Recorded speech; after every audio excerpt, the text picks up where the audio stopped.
How are you doing it to keep and gain drivers in today's market? Well, one advantage we have is people like working at Lighthouse. That's first and foremost. We've got a group of people that have been here a long time. And they want to retire here. And it reached a point when our wages were not keeping up with the market. And so we had to go back and restructure it and come up with some more money. And all those people were just thrilled to death to have an increase. They weren't actually thinking about going anywhere else. But it also sweetens the pot for looking for new employees because they don't know what Lighthouse has to offer. They're just looking at the surface of the dollars. They don't realize they're coming to work for family and that there's a lot of benefits that they don't see till they get hired on here and they've been here a few months. It is so important, and we are 100% employee owned. So anybody that signs on with, thoughts or designs on long-term employment, it's a huge financial benefit to them. Oh yes, definitely. Triple T Transport is 100% employee owned. Oh, well, there you go. Didn't know that. If we could for a second go back to the driver discussion, the driver Yeah. pay increases. Zale, Yeah. can you expand a little bit about, what we did? Our driver pay has multiple components, like most driver pay. And we took a look at where our starting per mile rate was compared to market. We interviewed a bunch of our drivers to see what they did and did not like about driver pay. One of the first things they said is, why do I give away a stop? Okay, good question. Why do you give away a stop? So we took that part out. So That they was get- the whole first stop for free thing. Yeah, so they get paid for all stops now. We increased the starting wage about 6%. We had a component that we could roll into the mileage rate that we got rid of. We put in, now each level has got 3 tiers, and those tiers are based on your performance evaluation. So you have the opportunity to make a half a cent to a full cent more on your per mile rate. Makes Gene's, performance evaluations worth something as opposed to everybody just getting a bump up when they move up to the next line. Right. Accountability, right? Some skin in the game. Yep. I think we simplified. We had some components in there that made it a little complicated. We just got rid of those. We have, for our seniority drivers, they get a little higher bump. So we want to reward those people who've been with us for 15 plus years, which we do have quite a few drivers up there. What we're seeing is that there's a gap in the driver pool from, people that are within 5 years of ideally retiring to the younger group. There's a gap in the middle there. I would say the middle age group. Is there a gap in your driver pool the same? We have a pretty good age bracket. So we're pretty much covered age-wise, I think. I don't know everybody's age, but it seems to be. We've started a apprenticeship program to bring in and train new drivers that have recently gotten their CDLs. We have our mid-range drivers, which those guys come to us mostly by word of mouth from other drivers. Mm-hmm. And then we have our drivers who've been with us, 15 plus years. Do you give drivers bonuses for sending good drivers to you? Like a referral program? Yeah, the company does, yes. And he does, yeah. John, we've talked in the past about a consultation that we went through back in October of 2020. And one of the takeaways or the major action items on that was to develop a better import pool of drivers. So again, this team, we focused on what we wanted to do in terms of offering an apprenticeship. There's a lot of CDL holders that work in different vocations than what we offer as a job, driving, a 73-foot long truck and trailer. You might have guys that have been driving dump trucks forever that are hesitant about making the transition. So on the training side, we have what we call our kind of our full boat. If one of our employee owners wants to make a transition from what they're doing in the plant or plant support, we can take that person, enroll them in a 4-week driving school, and then bring them in for a 6-week training, actual on the ground training with other drivers. It's been hugely successful.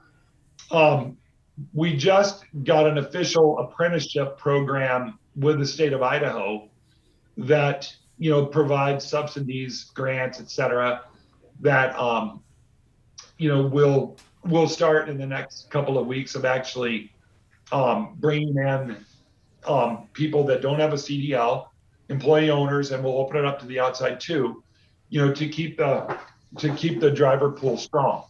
So that's been a huge gain for us. Since we started that, we've probably brought in 6 or 7 drivers just through the vocation part, where they have a CDL, but they don't have experience in a big truck. So they come in here and spend 6 weeks, up to 6 weeks. It's been great. So what you're saying is you can offer people that are in the plant the ability of becoming a driver, and in 12 weeks, within 12 weeks or so, they're safe and capable and insurable and ready to go over the road. Yeah, this took a lot of vetting with the insurance company. We're self-insured. There always used to be this 2 years experience met. Yep. And, we shortened that up to 1 year. Then we started looking at 1 year. And I think what really opened our eyes to it is we hired one time a person with 5 or 7 years of experience that had a lot of challenges out on the road with their driving skills. And it seemed odd to us, and this is what really was the catalyst for the schooling.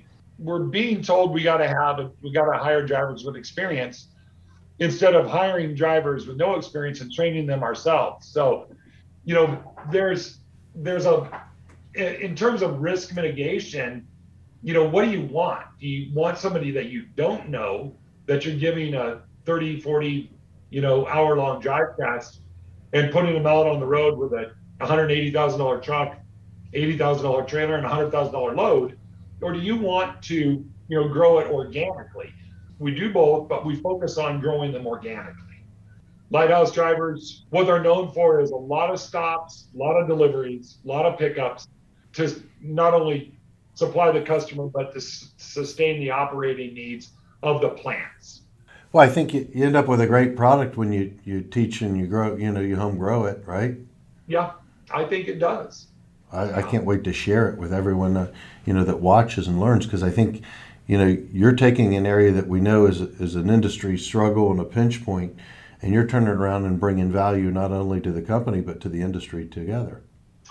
Yeah, there's people out there that want to do this as a profession, but they may not have the $4,000 for the driving school. They may not want to go to work from, for one of these huge, corporate carriers. Maybe we are more attractive to them than, taking a route like that, because, those exist, they're real. We all know that. We just thought that from plant to plant, if we could integrate this type of training, that we'd be a lot more successful on the local level, while, hiring people that live in those communities. And, absolutely. We've proven that to be true.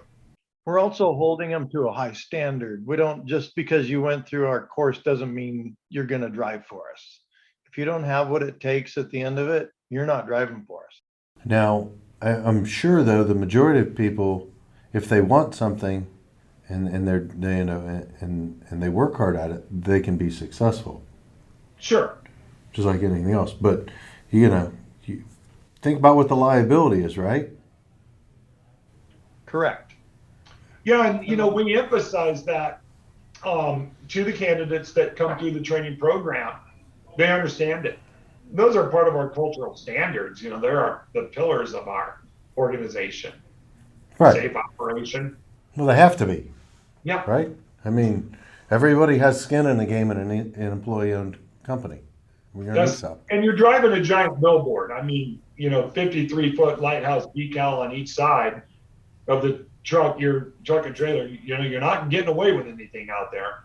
No, no, definitely. You wouldn't expect that you would.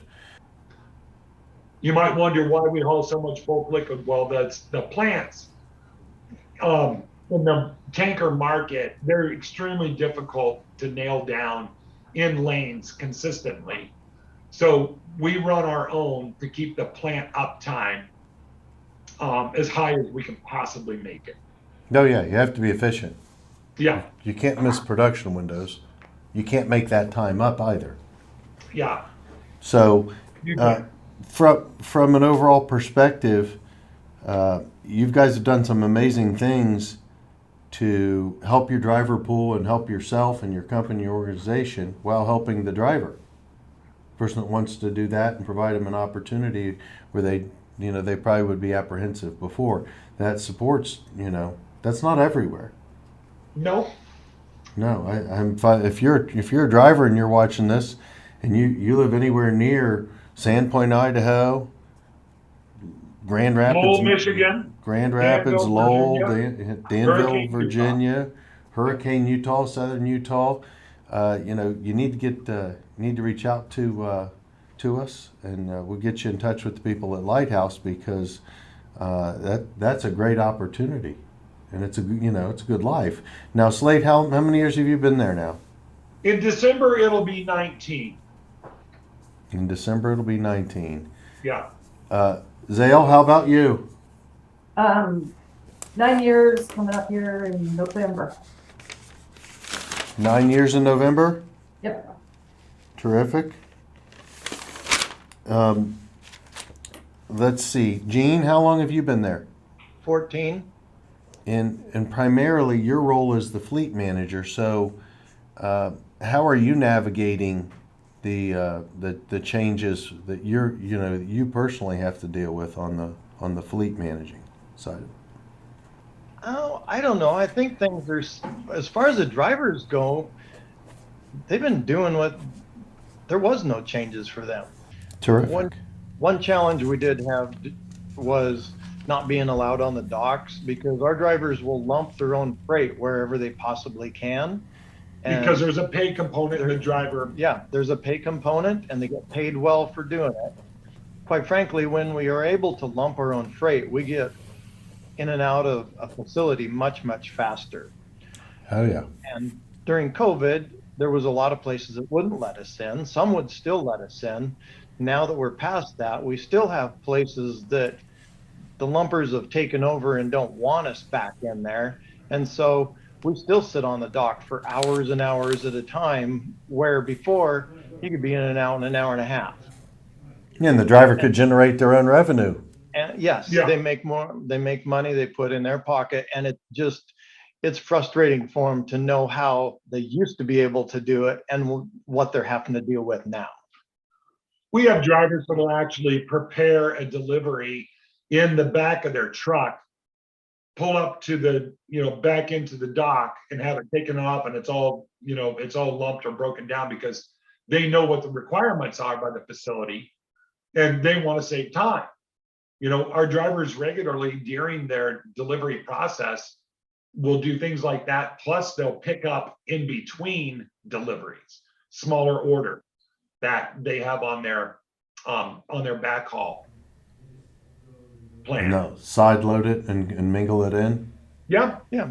They run schedules. They have steady runs that they can plan on. They can plan on 2 days off per week. That might be a Monday, Tuesday, might be a Saturday, Sunday, might be a Sunday, Monday.